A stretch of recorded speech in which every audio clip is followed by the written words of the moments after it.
Yeah. Yeah. Yeah.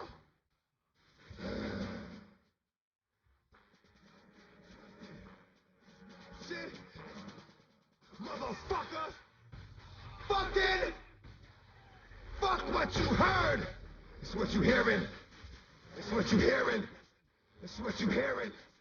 It's what you hearing. Fuck.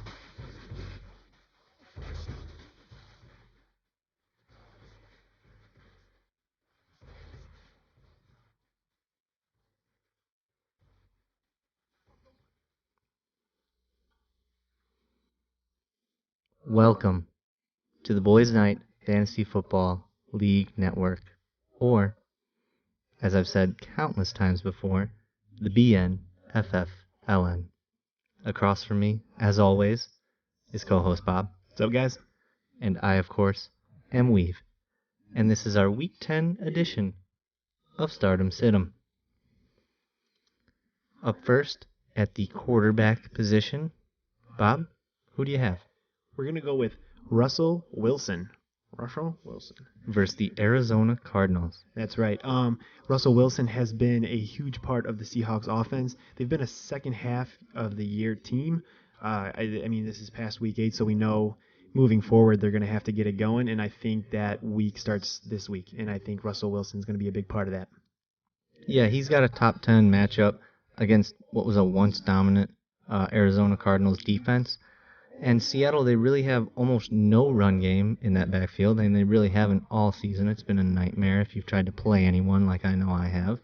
But Russell Wilson's that rare kind of quarterback that can move the chains with both his legs and his arm, and that culminates in a dominant dual-threat quarterback with what's going to amount to an easy matchup on Thursday night this week. And that's why we're going to say, start him.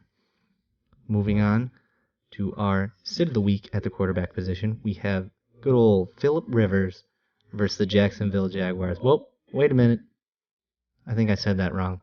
The Saxonville Jaguars. That's right. It's the absolute hardest matchup of the Week 10 slate. And Jacksonville, Saxonville, is on pace for a single-season sack record.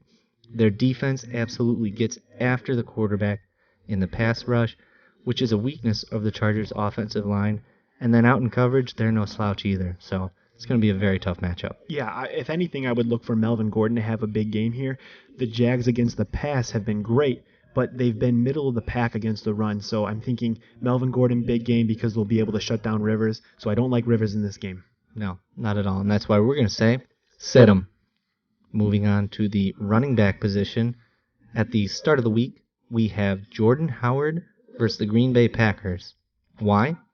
Bears-Packers. We like the Bears. We hate the Packers. That's pretty standard if you're watching this or you're part of the show. If not, we'll make one exception. But outside of that, again, Jordan Howard here. He has a top 10 matchup against a bad run defense in the Packers. And we're not just saying bad because we hate them, but they really are bad against the run. And since entering the league, Jordan Howard has found extra success against Green Bay. And he's going to have both the volume and the opportunity to exploit that weak D. That weak D, that's right. He's going to exploit it. He said it. He's going to show it off to everybody in the NFL what he can do. So, yeah, it's going to make for a great opportunity this week. Yeah, and apparently the Bears don't like to pass the ball. No, they don't. I think they've definitely been holding back Mitch Trubisky. Don't know why. Yeah, don't know, but the biggest benefactor of that has been Jordan Howard.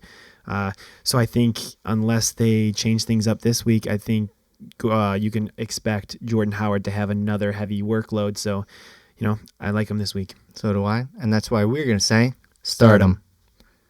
All right, moving on to our sit of the week at the running back position. Bob, who do you got? Sit of the week, we're going with DeMarco Murray versus the Cincinnati Bengals. I got you. Yeah, there you go. DeMarco Murray, he's been banged up a little bit this year, and with the Tennessee Titans having Derrick Henry behind DeMarco Murray, I think they don't necessarily feel like they need to make him the workhorse. With Derrick Henry getting, a good workload. Mm-hmm. Even though, DeMarco Murray is such a great running back, he's still getting the work. And I think with the rest of this offense getting a little bit healthier with the return of Corey Davis, the hamstring for Mariota getting much better, I think they're going to design some run plays for him. So look for DeMarco Murray to maybe not have a big as a kind of timeshare in this offense this week. I agree, and this is one of the worst matchups this week based on points allowed to the running back position in general. And like you said, DeMarco Murray, he's been hampered all year, since the preseason actually, with that hamstring injury, and you're never quite sure of his health or availability. He's seen a consistent workload, but it's not what it used to be with Derrick Henry in the picture now, and without the explosive plays to capitalize on, he makes for a tough start this week, and that's why we're going to say sit him. Moving on to the wide receiver position, the start of the week, we have Julio Jones versus the Dallas Cowboys. This is a top 10 matchup this week. What was that? Oh, maybe you're sensing a theme here? I think so for our starts. We like the matchups. What can we say? It's what we lean to. But what a lot of people might not know is Julio has quietly gone over 70 yards in his past 4 games and has seen an increased target share in each of those games. The big thing lacking here so far this season has unfortunately been touchdowns and explosive plays. But this week, we say he's going to hang 2 on that Dallas D. That's right, 2 tutties on the Dallas D. Lock it in. 2 tutties. Mm-hmm.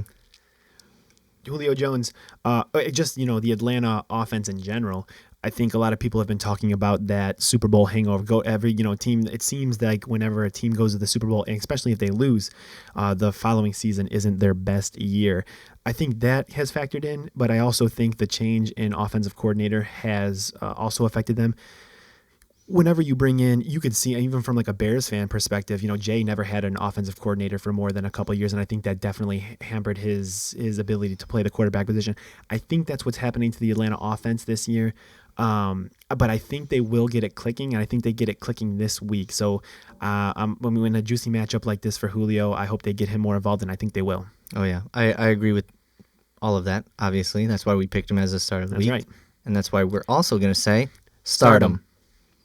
Moving on to our sit of the week. Jarvis Landry. That's right, versus the Carolina Panthers. Sit that man. Jarvis Landry, the past 2 weeks, he hasn't seen a target in the red zone. Not really looking his way in the red zone. They played Oakland this past week. Mm-hmm. Juicy matchup. Yeah. Caught 6 of 7 targets, and he had a touchdown. But I think with better defense in the Carolina Panthers, I think Jay might be looking elsewhere, and they'll be able to shut him down. Yeah, it's not the toughest matchup on paper, but with Luke Kuechly back and he's symptom-free from his concussion, thank God, that Carolina defense is really a different animal when he's out there commanding the middle of the field. They have the potential to shut down that Miami offense, and even though Miami showed a pretty good effort last week, really, led by, of course, our boy, Smokin' Jay, you're never quite sure what you're going to get out of them, and they have struggled, so we could easily see this being a tough matchup and just not a good play for Landry, and that's why we're going to say sit him. Up next, we have the tight end position. Them tight ends. That's right. Who are we going to go with for our start of the week? Who do we have listed? We have listed as our stardom is Cameron Brate. That's right, guys. Cameron Brate. The tight end gets a lot of crap at this position, but you know what? We've got some gold for you here. You're going to want to stay tuned.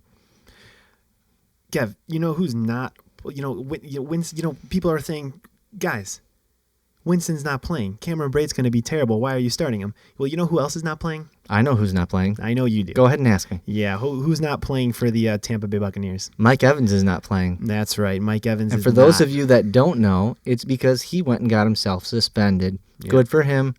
Proud of you, buddy. Way to defend your quarterback that wasn't even in the game. Anyways, back to the tight end, though, because this isn't about me here. This isn't about you. This is about the players that we pick for a start and sit them. That's right. And with Fitzpatrick, he's going to be under center. I think we've seen a history where Fitzmagic. That's right. We know he can get it done. And with Mike Evans out, I think his number one target is going to be Cameron Brate. Mm-hmm. Yeah, this is, again, what's that? Okay, just making sure I heard you correctly. It is a top 10 matchup this week. He's easily one of the most underrated tight ends in both fantasy football and, more importantly, although not necessarily for us, in the NFL. Just so underrated. He sees a good amount of targets on a weekly basis and has a high catch percentage, not to mention the guy's a huge red zone target and just a monster for PPR leagues, which is what the BNFFLN is playing in. Absolutely. It's And- PPR, brah. And something that we didn't mention is now that Fitzmagic is starting, this is a revenge game against the Absolutely. New York. Yeah, So yes, look I'm for glad- him I'm to glad you sling said it that, yeah. and air it out. But and that's why we're going to say Start 'em. stardom. Moving on to our sit of the week. Yeah, I know this one's going to hurt you, but our sit of the week is, in fact, Evan Ingram versus the San Francisco 49ers. And while the 49ers don't really have a good defense, in fact, most every week you want to start anyone playing against that defense Yep. based on matchups, which, if you haven't noticed a trend here, is what we like to exploit. But the 49ers are surprisingly good against the tight end position. Evan Ingram, he's seen a great amount of targets and made the most of them with this inept offense that's done nothing but struggle game after game. But with possible changes looming and other Giants players getting healthy, he's due for some regression here. Yeah, absolutely. The 49ers defense have only allowed 2 touchdowns on the year to the tight end position. One has gone to Jason Witten, who's a future Hall of Famer. The other has gone to Zach Ertz, who's on an offense with a quarterback that has been lighting it up this year. And Carson Wentz is looking Ertz's way like often. Oh, really? Yeah, he's a huge target for Wentz to hit. So it's not a surprise that those are the 2 tight ends that got the touchdowns against the 49ers. But outside of that, they've been shutting it down. And I don't like Evan Ingram in this game. No, that's why we're going to say Sit sit 'em. him. Moving on to the kicker position, because you guys requested it, and this isn't about us or you, as I said earlier. It's about the league. So we're adding kickers, because you got to start them every week, Them kickers. unless you're up by a lot of points and you're just that confident. Yeah. Which, if you want to do it, go ahead. If you're playing me, do it especially. But for our stardom of the week, we have Dan Bailey versus the Atlanta Falcons. This is a top 10. No, just kidding, guys. It's a top 5 matchup. Even See? better. We aren't just making vague generalizations for all our starters. This is a top 5 legit matchup. And he's indoors, at home, on a high-scoring, high-powered offense led by Dakota Rain Prescott. For you, those of you that didn't know, that's his full name. And he's going to see an ample amount of opportunities against an Atlanta defense that has failed to prevent teams from driving downfield and scoring, whether it's a touchdown or a kick. So that's why we're going to say start him. Kev, you want to know who doesn't have a top 5 matchup at the kicker position? I think I have an idea, but I'd rather you tell me. It's McManus. It's Brandon McManus. Look who made our shit list Again. for a second week. We didn't want to. No, we had a talk. We specifically didn't want to put him on the list, and then we realized it's not fair. We're showing bias. Yeah. Just because he shares your heritage doesn't mean we can't put him on the list. So this is nothing against the McManus men in our league. This is strictly for the NFL player. Yeah, and let me tell you a little bit why we're sitting him. We're sitting him because the Broncos offense with Brock Osweiler under center cannot move the ball. Brock Osweiler just hasn't been clicking in that offense. I mean, we've only seen him play one game, but even in that game, you can tell that it'll be tough to move the ball. So I don't think there's going to be a lot of opportunities for McManus to get them field goals. So that's why we're going to say sit him. I'm going to get it next week. I swear, guys. We're working on it. It's a work in progress. We got all this new gear now. Yeah, we get, yeah. Kathy's still being a... Whatever. Oh, we'll cut that out. Kathy's a bitch. But moving on. Defense, and this doesn't get covered enough. And I don't think a lot of people recognize this when they're selecting their defense. That little label up top, what does it also have, Bob? An ST. Why?